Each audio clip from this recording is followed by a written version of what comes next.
Friends, साथियों आज की इस वीडियो में आरआरबी टेक्नीशियन जो कि आपका एग्जाम 19 दिसंबर से आरंभ है, उस एग्जाम को पूरी तरीके से फिनिश करने के लिए, क्रैक करने के लिए आज की इस वीडियो में 100 टॉप लेवल के साथियों क्वेश्चंस देखेंगे। मेरा मानना है कि अगर आपने क्वेश्चन नंबर 1 से लेकर क्वेश्चन नंबर 100 तक सभी सवाल देख लिए तो आपका एग्जाम साथियों बहुत आराम से क्रैक हो जाएगा, क्योंकि आज की इस वीडियो में साथियों मैंने पूरे साइंस के टॉप लेवल के साथियों क्वेश्चंस लिए हैं और करंट अफेयर के कुछ बहुत ही महत्वपूर्ण सवाल लिए हैं जो डायरेक्ट आपके एग्जाम में साथियों आपको देखने को मिलेंगे। तो परीक्षा से पहले अगर आपने इस वीडियो में एंट्री की है तो मैं कहूंगा सभी सवालों को तैयार करिएगा और अपने एग्जाम को बड़ी ही आसानी से क्रैक कीजिएगा। तो एक क्लास बहुत तेजी में होगी। पहला सवाल आपकी स्क्रीन पर आ चुका है, कह रहे के आवृत्ति मापने की इकाई का नाम क्या है, तो मैं कहूंगा साथियों हर्ट्ज है और जिनका आंसर यहां पर ऑप्शन नंबर सी था, बिल्कुल करेक्ट था। अगला सवाल देखिए, कार और ऊर्जा की इकाई क्या है, यानी कि कार की भी ऊर्जा क्या है, तो मैं कहूंगा कार की भी इकाई क्या है और ऊर्जा की भी इकाई क्या है, वो सेम है। तो मैं कहूंगा जूल जो है ना, जूल ये कार की भी इकाई है और ऊर्जा की भी इकाई है। उसके बाद देखिए, नदी का बहता हुआ जल किस प्रकार की ऊर्जा संवहन करता है, यानी कि जो नदी का बहता हुआ जल है, जाहिर सी बात है इसमें गति है, इसमें कोई एक तरीके स्थितिज ऊर्जा नहीं होगी, इसमें साथियों गति है ना, तो इसमें जाहिर सी बात है गतिज ऊर्जा आपका राइट आंसर हो जाएगा। यानी कि नदी के बहते हुए जल में कौन सी ऊर्जा होती है, गतिज ऊर्जा होती है। और जो बांध का जल होता है, बांध का, डैम का, उसमें साथियों स्थितिज ऊर्जा होती है, ये भी आपको मालूम होना चाहिए, ठीक है ना, स्थितिज ऊर्जा होती है, ये भी आपको मालूम होना चाहिए। अब अगला सवाल देखिए, कह के तरंग दैर्घ्य की इकाई क्या है, तो मैं कह सकता हूं आप लोग ध्यान रखेंगे मीटर यहां पर आपका राइट आंसर हो जाएगा। तरंग दैर्घ्य की इकाई क्या है साथियों, तरंग दैर्घ्य का एसआई मात्रक क्या है, मीटर है। अगला सवाल देखिए, स्थिर गति से दौड़ रही रेलगाड़ी में बैठा यात्री लंबवत ऊपर की दिशा में गेंद फेंकता है, वह गेंद कहां पर गिरेगी, यात्री के हाथों में, यात्री के सामने, यात्री के पीछे, वह रेलगाड़ी की गति की दिशा पर निर्भर करती है। तो मैं कहूंगा वो गेंद यात्री के हाथ में ही गिरेगी, इसलिए सही जवाब आपका ऑप्शन नंबर 1 के संबंध में निम्नलिखित में से कौन सा विकल्प सही है। साथियों बड़ी ही टॉप लेवल के क्वेश्चंस यहां पर आप देख पाएंगे, बड़े ही टॉप लेवल के क्वेश्चन। चलिए, तो इस सवाल की अगर बात करें, घर्षण के संबंध की यहां पर बात की, मतलब घर्षण क्या होता है, तो घर्षण गति का विरोध करता है, बिल्कुल। घर्षण टूट फूट का कारण नहीं होता है, नहीं, गलत हो जाएगा। घर्षण से ऊर्जा नष्ट नहीं होती है, घर्षण से उष्णता का उत्पादन नहीं होता। मैं कहूंगा साथियों आंसर आपका जो जाएगा वो ऑप्शन नंबर क्या, ऑप्शन नंबर ए के साथ जाएगा। जैसे कि बात करें साथियों यहाँ पर कैरम की, कैरम पर पाउडर किस लिए डाला जाता है, ताकि घर्षण कम हो जाए, ठीक है। और घर्षण जैसे मान लीजिए कोई खुरदुरी रोड है तो वहां पर घर्षण अधिक होता है, तो मैं कहूंगा घर्षण गति का विरोध करता है, इसलिए राइट आंसर आपका ऑप्शन नंबर ए हो जाएगा। अगला सवाल आपके स्क्रीन पर कह रहे कि लोहे की एक छोटी गोली पानी में डूब जाती है जबकि जलयान जहाज पानी पर तैरता है, यह सिद्धांत निम्न में से किस वैज्ञानिक पर आधारित है, तो ये किसने दिया था साथियों, ये आर्किमिडीज की अगर बात करें ये आपका सही जवाब हो जाएगा और जिनका भी आंसर ऑप्शन नंबर डी बिल्कुल करेक्ट है। अगला सवाल देखिए आपके स्क्रीन पर है, ध्वनि तरंग की कौन सी विशेषता इसके तारत्व को तय करती है, तो यहां पर आपका सही जवाब जो होगा साथियों वो आवृत्ति के साथ जाएगा, यानी कि आवृत्ति जो है ना ये साथियों तारत्व को तय करती है। ध्वनि तरंग की जो आवृत्ति होती है ये तारत्व को तय करती है, ये भी आपको याद रखना है। अगला सवाल देखिए, निम्नलिखित में से किसमें ध्वनि की गति सबसे तेज होती है, तो ध्वनि की गति की अगर बात करें तो ये साथियों किसमें तेज होती है, लोहे में तेज होती है, यानी कि अगर यहाँ पर ठोस लिखा होता तो ठोस आपका राइट आंसर हो जाएगा। देखिए ध्वनि की जो गति होती है वो सबसे अधिक ठोस में होती है, उसके बाद साथियों ठोस की अगर बात करें उसके बाद द्रव हो जाएगा और उसके बाद साथियों गैस हो जाएगा। उसके बाद देखिए अगला सवाल है, करके ध्वनि निम्नलिखित में से किस माध्यम में यात्रा नहीं करती है, तो मैंने अभी आपको बताया ठोस, द्रव, गैस में साथियों यात्रा करती है, यानी कि गैस में यात्रा करती है, द्रव में यात्रा करती है, किसी धातु यानी कि ठोस में यात्रा करती है, लेकिन निर्वात में यात्रा नहीं करती है, नहीं करती है, तो ये आपका राइट आंसर है। अगला सवाल देखिए साथियों, अगर आपने अभी तक इस वीडियो को लाइक नहीं किया है तो मैं रिक्वेस्ट करूंगा कि वीडियो को लाइक कर दीजिए, और अगर चैनल पर नए हैं और अपने आरआरबी टेक्नीशियन के एग्जाम को क्रैक करना चाहते हैं तो इस चैनल को जरूर सब्सक्राइब कर दीजिए, क्योंकि आपको इस चैनल के माध्यम से जो भी कंटेंट दिया जाएगा वो एकदम साथियों ऐसा कंटेंट दिया जाएगा जिसको पढ़ के वही आपको डायरेक्ट लगभग साथियों आपको एग्जाम में दिखे, तो इसलिए इस चैनल को साथियों सब्सक्राइब कर दीजिए, ठीक है। चलिए, तो इसके बाद देखते हैं, किसी व्यक्ति का पूरा प्रतिबिंब देखने के लिए एक समतल दर्पण की न्यूनतम ऊंचाई कितनी होनी चाहिए, व्यक्ति की ऊंचाई के बराबर होनी चाहिए, नहीं साथियों आधी होनी चाहिए, ये सही हो जाएगा। व्यक्ति की ऊंचाई की आधी होनी चाहिए, ये आपका राइट आंसर है। अगला देखिए, स्वच्छ आकाश का नीला रंग किस कारण से दिखाई पड़ता है? तो जो आपको स्वच्छ आकाश का नीला रंग दिखाई पड़ता है ना, ये किस वजह से दिखाई पड़ता है? प्रकाश के विवर्तन की वजह से या प्रकाश के बिखरने की वजह से? तो मैं कहूंगा साथियों, देखिए प्रकाश का प्रकीर्ण भी इसको कहा जाता है। क्या? प्रकाश का बिखरना कह लो या प्रकाश का प्रकीर्ण कह लो।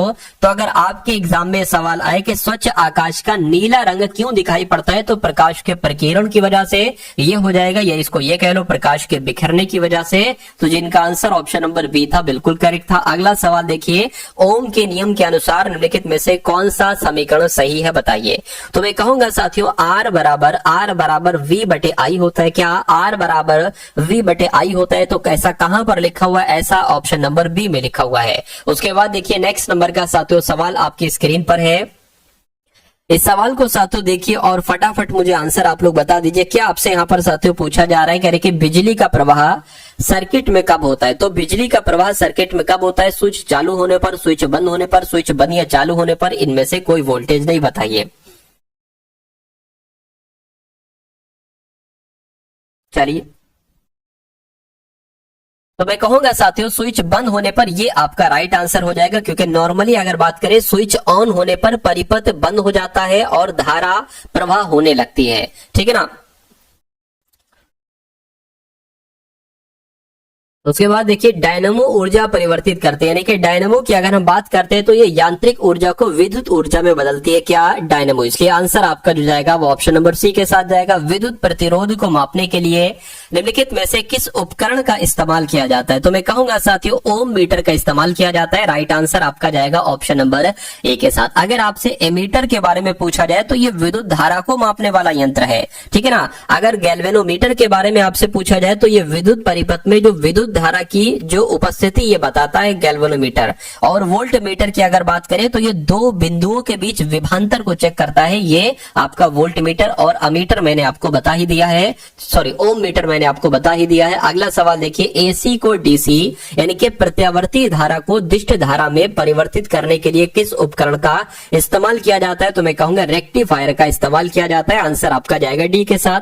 अगला सवाल देखिए, 12 वोल्ट के विभवांतर वाले दो बिंदुओं के बीच 5C के आवेश को स्थानांतरित करने में किए जाने वाले कार्य का मान कितना होगा? तो यहां पर साथियों आपसे क्या पूछा जा रहा है? आपसे कार्य के बारे में पूछा जा रहा है, बताइए। यानी कि अगर वर्क की अगर बात करें, कार्य की अगर बात करें तो कार्य कैसे चेक करेंगे साथियों? कार्य बराबर हो जाएगा आपका विभवांतर, क्या? विभवांतर गुणा आवेश हो जाएगा। क्या? विभवांतर और आवेश यहां पर हो जाएगा। विभवांतर कितना यहां पर है साथियों? कार्य की अगर बात करें, विभवांतर यहां पर 12 वोल्ट का है तो यहां पर 12 आ जाएगा। और आवेश की अगर बात करें साथियों 5 कूलम हो जाएगी। तो मैं कहूंगा कार्य आपका कितना आ जाएगा? साफ साफ 12 पंजे 60, यानी कि कार्य आपका कितना आ जाएगा? 60 जूल आपका कार्य आ जाएगा। और 60 जूल कहां पर लिखा हुआ है? ऑप्शन नंबर सी में लिखा हुआ है। अब अगला सवाल देखिए, कह रहे कि इलेक्ट्रॉनिक संचार प्रणाली की 3 बुनियादी इकाइयां कौन सी? बहुत इंपॉर्टेंट क्वेश्चन है, स्टार लगाकर साथियों इसको नोट डाउन करिएगा।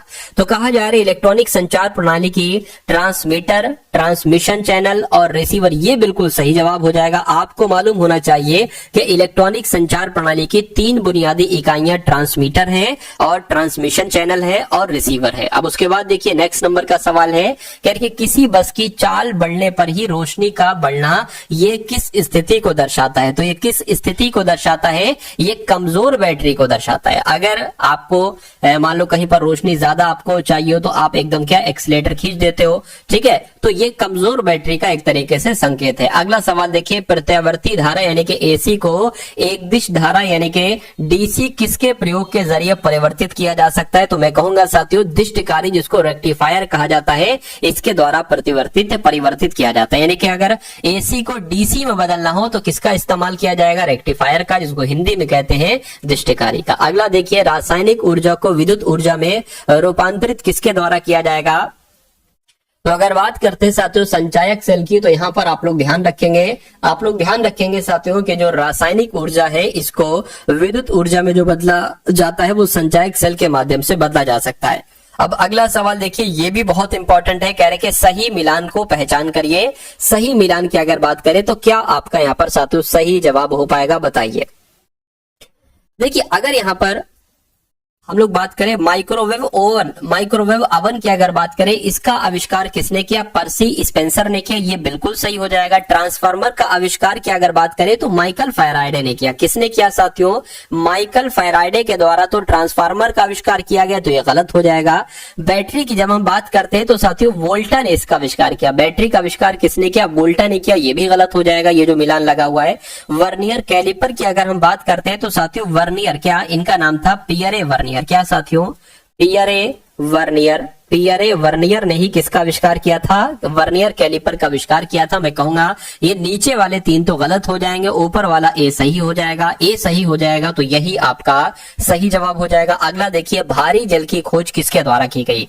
तो मैं कहूंगा साथियों यूरे के द्वारा 1931 में भारी जल की खोज की गई थी। भारी जल को साथियों D2O के रूप में भी कहा जाता है, तो मैं कहूंगा इसका केमिकल नेम हो जाएगा D2O, रासायनिक नाम। उसके बाद देखिए, हाइड्रोजन बम का आविष्कार किसने किया था मुझे बताइए? तो मैं कहूंगा एडवर्ड टेलर इनका नाम है, और एडवर्ड टेलर ने ही हाइड्रोजन बम का आविष्कार किया था। राइट आंसर आपका जाएगा ऑप्शन नंबर डी के साथ। अगला देखिए, पदार्थ की इनमें से किस अवस्था का घनत्व न्यूनतम होता है? तो किसका घनत्व न्यूनतम होता है? मैं कहूंगा साथियों गैसीय जो होती है ना, गैसीय अवस्था, इसका घनत्व सबसे कम होता है। ये आपका साथियों बिल्कुल करेक्ट आंसर हो जाता है। उसके बाद देखिए, कह रहे निम्नलिखित में से कौन सी गैस ग्लोबल वार्मिंग के लिए जिम्मेदार है? तो इनमें से ग्रीन हाउस गैस की अगर बात करें तो ग्रीन हाउस गैस जो होती है ना, ये ग्लोबल वार्मिंग के लिए साथियों जिम्मेदार होती है। राइट आंसर आपका ऑप्शन नंबर बी हो जाएगा। ठीक है ना। अब अगर बात करें साथियों, ये ग्रीन हाउस गैसेस कौन कौन सी होती है? जैसे कार्बन डाइऑक्साइड हो गई, नाइट्रस ऑक्साइड हो गई, ठीक है ना, ये क्लोरोफ्लोरोकार्बन हो गई, ये सब तरह की गैस ग्रीन हाउस गैसेस के उदाहरण है। उसके बाद देखिए, आधुनिक परमाणु सिद्धांत तैयार किया था, ये भी बहुत इंपॉर्टेंट क्वेश्चन है, तो इसको भी अच्छे से तैयार करिएगा। देखिए, जॉन डाल्टन की अगर बात करते हैं तो जॉन डाल्टन ही आधुनिक परमाणु सिद्धांत तैयार किए जाने वाले व्यक्ति हैं। यानी कि अगर डायरेक्ट आपसे पूछा जाए कि आधुनिक परमाणु सिद्धांत तैयार किया था, तो जॉन डाल्टन आपको बता देना है। शुष्क सेल में जो प्रयुक्त कैथोड है साथियों, वो एक तरीके से क्या है? तो मैं कहूंगा जस्ते की होती है। राइट आंसर आपका जाएगा डी के साथ। अगला देखिए, निम्नलिखित में से किसका अधिकतम तापजनक मान होता है? तो किसकी बात चल रही है? मैं कहूंगा हाइड्रोजन की बात चल रही है, क्योंकि हाइड्रोजन का सबसे ज्यादा तापजनक मान होता है। राइट आंसर आपका ए हो जाता है। उसके बाद देखिए, नेक्स्ट नंबर का सवाल है साथियों, आपसे पूछा जा रहा है, बोर्डो मिश्रण की खोज किसके द्वारा की गई? तो बोर्डो मिश्रण की अगर बात करें तो साथियों मिलर डेट के द्वारा ही, क्या मिलर डेट के द्वारा ही बोर्डो मिश्रण की खोज की गई। राइट आंसर आपका डी हो जाता है। अगला देखिए, निम्नलिखित में से सबसे अधिक ऋण विद्युतीय तत्व कौन सा है? तो कौन सा है साथियों? आप लोग भी ध्यान रखेंगे, फ्लोरीन है। क्या सबसे अधिक ऋण विद्युतीय तत्व कौन सा है साथियों? फ्लोरीन है। उसके बाद देखिए, निम्नलिखित में से कौन सा हैबर प्रोसेस का उपयोग करके उत्पादित किया जाता है? तो अमोनिया। बहुत बार आपसे पूछा जा चुका है कि हैबर प्रोसेस का उपयोग करके उत्पादित किया जाता है, तो अमोनिया आपको बता देना है।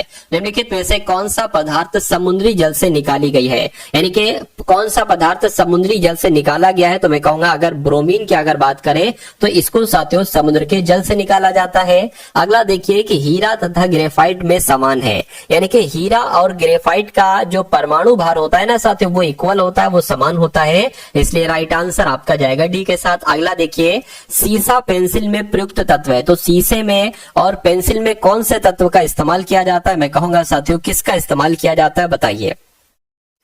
तो कार्बन का इस्तेमाल किया जाता है। कार्बन आपका यहाँ पर बिल्कुल करेक्ट आंसर हो जाता है। अगला देखिए कि नींबू में जो एसिड पाया जाता है वो कौन सा एसिड पाया जाता है, बताइए।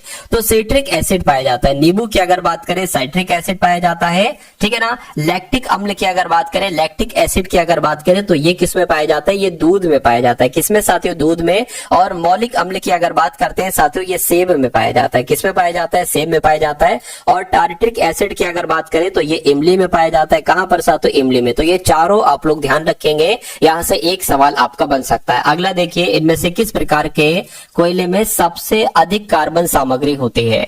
तो किसकी बात चल रही है? मैं कहूंगा एंथ्रासाइट टाइप का जो कोयला होता है, इसमें सबसे अधिक कार्बन सामग्री होती है। ये आपका बिल्कुल करेक्ट आंसर हो जाएगा। वैसे कोयले 4 प्रकार के होते हैं। कौन कौन से?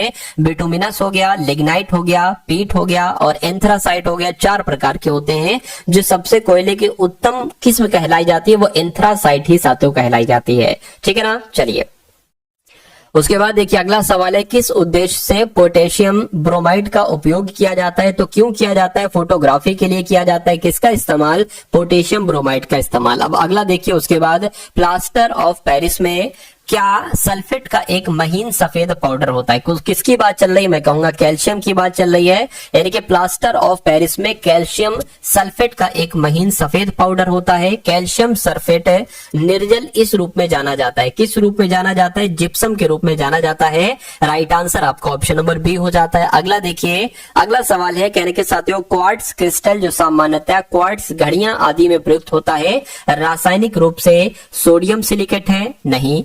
ठीक है, जर्मेनियम ऑक्साइड, ये भी मैं कहूंगा साथियों जर्मेनियम ऑक्साइड तो नहीं है, सिलिकॉन डाइऑक्साइड हो जाएगा। यानी कि अगर सवाल आपका ये आता है तो आंसर मैंने आपको बता दिया है, सिलिकॉन डाइऑक्साइड आपका राइट आंसर हो जाएगा। अगला देखिए, खाने का सोडा, क्या खाने के सोडे का नाम बताइए मुझे साथियों? तो सोडियम, खाने के सोडे को सोडियम बाइकार्बोनेट भी कहा जाता है। क्या कहा जाता है? सोडियम बाइकार्बोनेट भी कहा जाता है। उसके बाद देखिए, निम्नलिखित में से कौन सा कैल्शियम कार्बोनेट का एक रूप है? तो किसकी बात चल रही है साथियों? चूने पत्थर की बात चल रही है। यानी कि चूना पत्थर जो है ना, ये कैल्शियम कार्बोनेट का एक रूप है। राइट आंसर आपका ऑप्शन नंबर सी हो जाता है। अगला देखिए, एल्यूमिनियम के सबसे महत्वपूर्ण अयस्क का नाम क्या है? तो मैं कहूंगा बॉक्साइट की जब हम बात करते हैं तो साथियों एल्यूमिनियम का एक महत्वपूर्ण अयस्क है। राइट आंसर आपका ए हो जाता है। अगला देखिए, निम्नलिखित में से कौन सा लोहे का सबसे शुद्ध रूप है? तो जो लोहे का सबसे शुद्ध रूप होता है वो पिटवा लोहा होता है। ये भी बहुत बार आपसे एग्जाम में पूछा जा चुका है।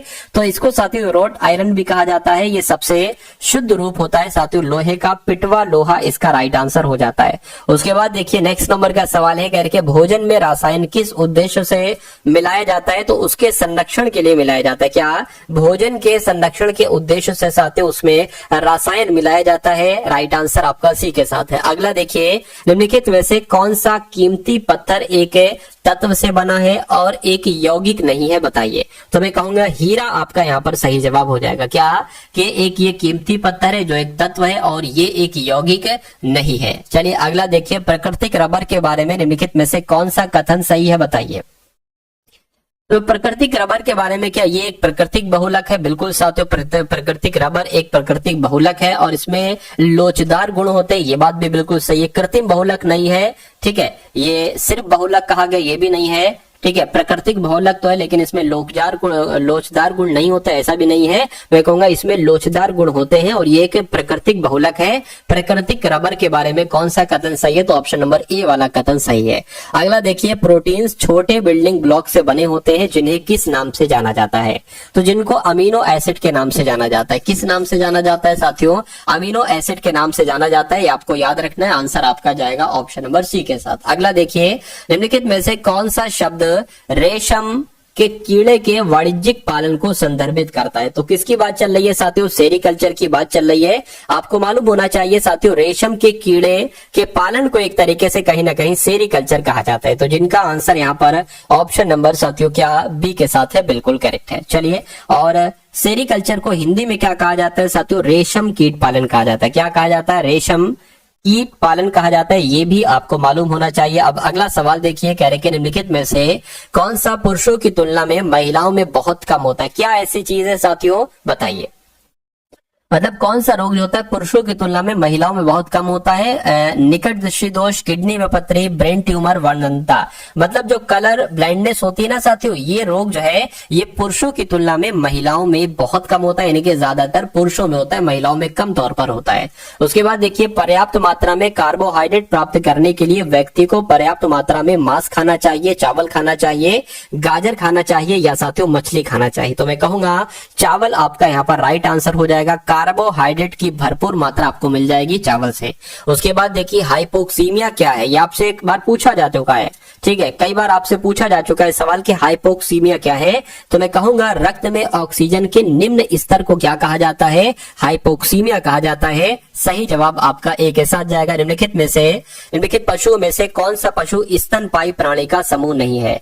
तो स्तनपायी प्राणी की अगर बात करें, कंगारू है, उसके अलावा साथियों हिप्पोपोटामस है, वेल है, लेकिन अगर बात करते हैं साथियों स्कोलियोडोन है, तो मैं कहूंगा नहीं है। तो ये आपका साथियों बिल्कुल करेक्ट आंसर है, क्योंकि ये मत्स्य वर्ग का प्राणी है। क्या साथियों? ये एक तरीके से अगर बात करें तो ये मत्स्य वर्ग का प्राणी है, ये पशु स्तनपायी प्राणी समूह नहीं है।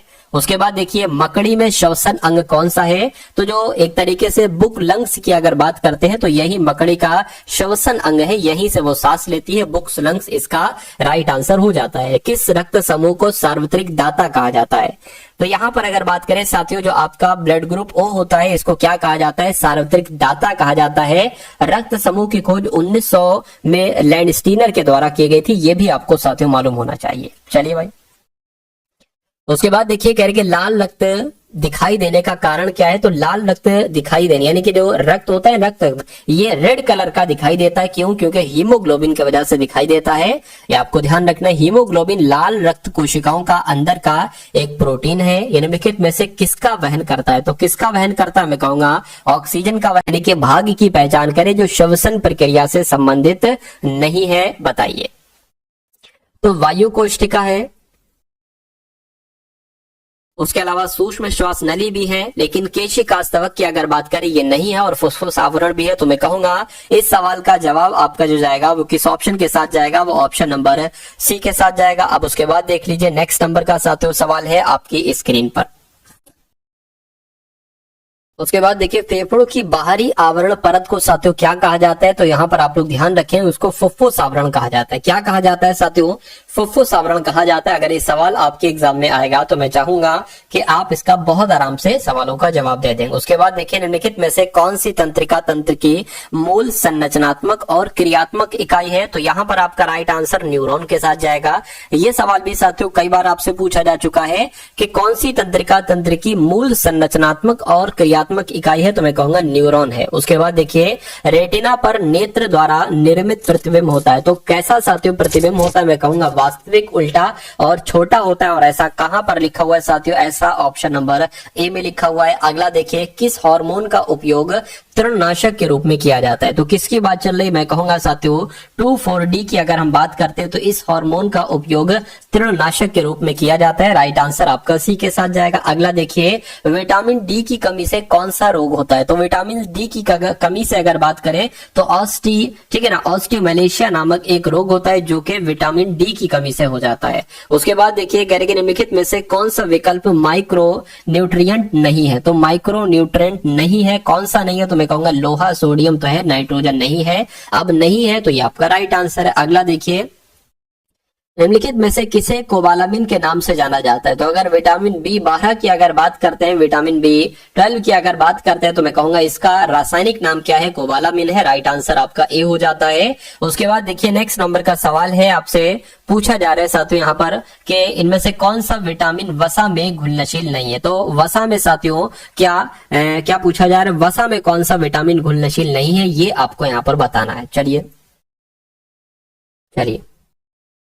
देखिए वसा में कौन कौन से विटामिन घुलनशील है, तो विटामिन ए घुलनशील है, ठीक है, विटामिन डी घुलनशील है, विटामिन ई है और साथियों विटामिन के है। इसको हम ऐसे भी लिख सकते हैं जो वसा में घुलनशील विटामिन है वो साथियों कीड़ा है, KEDA, ठीक, यानी कि विटामिन के, vitamin E, vitamin A, vitamin D, vitamin A.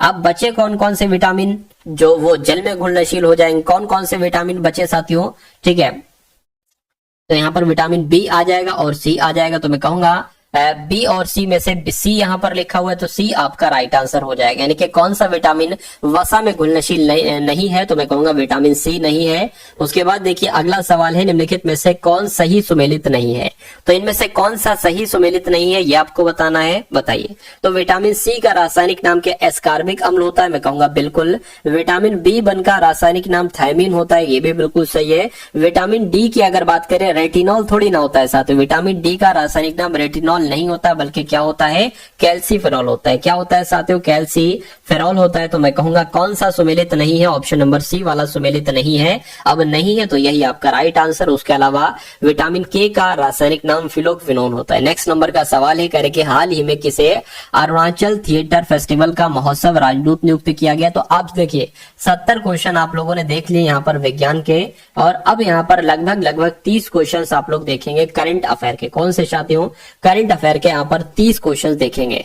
तो क्या पूछा जा रहा है, कह रहे कि किसे अरुणाचल थिएटर फेस्टिवल का महोत्सव राजदूत नियुक्त किया गया है, तो पंकज त्रिपाठी को नियुक्त किया गया है। उसके बाद देखिए हाल ही में अमेरिका के नवनिर्वाचित राष्ट्रपति डोनाल्ड ट्रंप ने किसे वित्त मंत्री के रूप में नामित किया है, तो इनका नाम है स्कॉट बेसेंट और इनको अमेरिका के राष्ट्रपति डोनाल्ड ट्रंप ने वित्त मंत्री के रूप में नामित किया है। उसके बाद देखिए किसने 5वीं बार बिली जीन किंग कप खिताब जीता है, तो ये साथियों इटली देश ने जीता है। किस देश ने जीता है? इटली देश ने जीता है। उसके बाद देखिए खाद्य जनित बीमारियों को राष्ट्रीय आपदा घोषित किया है, तो किसने किया है? मैं कहूंगा दक्षिण अफ्रीका की अगर बात करें तो दक्षिण अफ्रीका देश ने खाद्य जनित बीमारियों को राष्ट्रीय आपदा घोषित किया है, ये आपको साथियों मालूम होना चाहिए। अगला सवाल आपकी स्क्रीन पर कह रहे कि हाल ही में किसने jobs at your door step report launch की है, तो धर्मेंद्र प्रधान की अगर बात करें, धर्मेंद्र प्रधान ने नहीं jobs at your door step report को लॉन्च किया है। उसके बाद देखिए कहां भारत की अत्याधुनिक संपीड़ित बायोगैस संयंत्र के साथ आधुनिक आत्मनिर्भर गौशाला का उद्घाटन किया गया, तो कहां पर किया गया है ये आपसे पूछा जा रहा है, बताइए। तो साथियों ग्वालियर में किया गया। आपका राइट आंसर क्या होगा? ग्वालियर आपका राइट आंसर हो जाता है। अगला देखिए पूछा जा रहा है किस देश ने भारत को लौटी गई 1400 से अधिक कलाकृतियां लौटाई हैं, तो किसने लौटाई है साथियों? अमेरिका देश ने लौटाई है। राइट आंसर आपका सी हो जाता है। उसके बाद देखिए साथियों अगला सवाल है आपके स्क्रीन पर, आपसे पूछा जा रहा है IFFI 2024 अंतरराष्ट्रीय जूरी की अध्यक्षता कौन करेंगे, तो इनका नाम है आशुतोष गोवारिकर और यही IFFI 2024 अंतरराष्ट्रीय जूरी की अध्यक्षता करेंगे। उसके बाद देखिए किस देश ने ग्लोबल एनर्जी एफिशिएंसी अलायंस को लॉन्च किया है, तो किसने लॉन्च किया है साथियों? संयुक्त अरब अमीरात ने लॉन्च किया है, यानी कि UAE ने लॉन्च किया है। उसके बाद देखिए अंतरराष्ट्रीय सहकारिता सम्मेलन का आयोजन कहां पर किया जाएगा, तो ये सम्मेलन साथियों नई दिल्ली में किया जाएगा। अंतरराष्ट्रीय सहकारिता सम्मेलन का आयोजन नई दिल्ली में किया जाएगा। दक्षिण एशिया का सबसे बड़ा समुद्री मंच सागर मंथन कहां पर शुरू हुआ है, तो सागर मंथन कहां पर शुरू हुआ? मैं कहूंगा नई दिल्ली में ही सागर मंथन को शुरू किया गया है। उसके बाद देखिए कि किस देश ने 2 लाख कुशल लोगों को वीजा देने की घोषणा की है, तो किसकी बात चल रही है साथियों? क्या आपका राइट आंसर होगा? जर्मनी आपका सही जवाब हो जाएगा, यानी कि जर्मनी देश ने 2 लाख कुशल लोगों को वीजा देने की घोषणा की है। अगला देखिए किस राज्य सरकार ने इलेक्ट्रिक वाहनों को सड़क और रजिस्ट्रेशन करों पर 100% छूट का ऐलान किया है, तो किस राज्य की बात चल रही है साथियों? तमिलनाडु की बात चल रही है, यानी कि तमिलनाडु राज्य सरकार ने इलेक्ट्रिक वाहनों को सड़क रजिस्ट्रेशन करों पर 100% छूट का ऐलान किया है। प्रधानमंत्री मोदी ने किसके राष्ट्रपति को एक सिल्वर पंचामृत कलश बर्तन उपहार में दिए हैं, तो किसकी बात चल रही है? क्या आपका राइट आंसर होगा? नाइजीरिया आपका राइट आंसर हो जाएगा। अगला सवाल देखिए कह रहे कि किसे व्हाइट हाउस प्रेस सचिव नियुक्त किया गया है, तो किसको नियुक्त किया गया है ये आपसे जरूर पूछा जाएगा एग्जाम में। यहाँ पर आपका राइट आंसर कैरोलिन लेविट हो जाएगा, यानी कि कैरोलिन लेविट को ही व्हाइट हाउस प्रेस सचिव नियुक्त किया गया है। आंसर आपका जाएगा सी के साथ। अगला सवाल, एक रिपोर्ट के अनुसार वैश्विक मधुमेह के 1/4 मामले किस देश में पाए गए हैं, तो अपने देश भारत में साथियों पाए गए हैं। राइट आंसर आपका बी होता है। अगला देखिए किस भारतीय टेनिस खिलाड़ी ने संन्यास की घोषणा की है, तो संन्यास की घोषणा किसने की है? मैं कहूंगा साथियों प्रजनेश गुणेश्वरन इनका नाम है, और प्रजनेश गुणेश्वरन ने ही साथियों भारतीय टेनिस खिलाड़ी यह एक, और इन्होंने साथियों संन्यास की घोषणा की है। उसके बाद देखिए कौन सा देश भारतीय बिजली ग्रिड के माध्यम से बांग्लादेश को बिजली का निर्यात करेगा, तो कौन सा करेगा साथियों? मैं कहूंगा यहां पर आपका राइट आंसर क्या हो जाएगा, बताइए।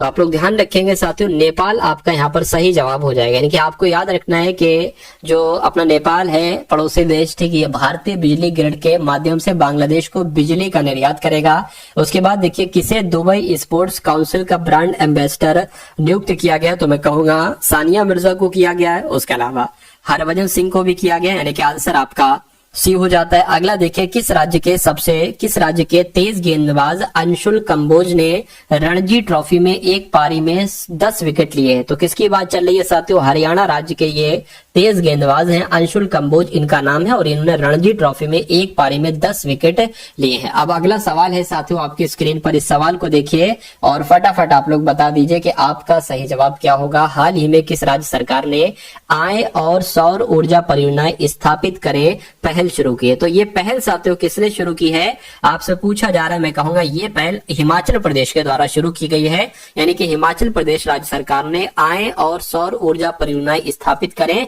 नामक एक पहल का अनावरण किया है, एक पहल को शुरू किया है। उसके बाद देखिए प्रधानमंत्री मोदी किस देश की आधिकारिक यात्रा पर गए हैं? तो मैं कहूंगा ये नाइजीरिया की यात्रा पर गए हैं अभी हाल फिलहाल में ही। उसके बाद देखिए कि अनुराग श्रीवास्तव को किस देश में भारत का अगला उच्चायुक्त नियुक्त किया जाएगा? तो इनको कहां पर उच्चायुक्त नियुक्त किया जाएगा? मॉरिशस में किया जाएगा। किसको? अनुराग श्रीवास्तव को मॉरिशस में भारत का अगला उच्चायुक्त नियुक्त किया जाएगा। नेक्स्ट नंबर का सवाल है, कह रहे कि हाल ही में पहले बोडोलैंड महोत्सव का उद्घाटन कहां पर किया गया है? तो साथियों ये नई दिल्ली में किया गया है उद्घाटन। किसका उद्घाटन? बोडोलैंड महोत्सव का उद्घाटन नई दिल्ली में किया गया है। अगला देखिए हाल ही में चीन ने कहा मेगा पोर्ट का अनावरण किया है? तो साथियों मेगा पोर्ट का अनावरण जो किया है वो पेरू में किया है। कहां पर साथियों किया है? चीन ने पेरू में किया है। उसके बाद देखिए किस एयरपोर्ट को डिजिटल नवाचारों के लिए वैश्विक पुरस्कार मिला है? तो मैं कहूंगा हैदराबाद एयरपोर्ट को डिजिटल नवाचारों के लिए वैश्विक पुरस्कार दिया गया है। वीवो ने किसे अपनी वाई सीरीज स्मार्टफोन्स के लिए ब्रांड एम्बेसडर बनाया है? तो किसकी बात चल रही है? क्या आपका राइट आंसर होगा साथियों? सुहान खान आपका राइट आंसर हो जाएगा, क्योंकि वीवो ने सुहान खान को अपनी वाई सीरीज स्मार्टफोन्स के लिए ब्रांड एम्बेसडर बनाया है। दिल्ली के सराय काले खां चौक का नाम बदलकर क्या कर दिया गया है? तो इसका नाम बिरसा मुंडा चौक कर दिया गया। क्या कर दिया गया है? बिरसा मुंडा चौक कर दिया गया है।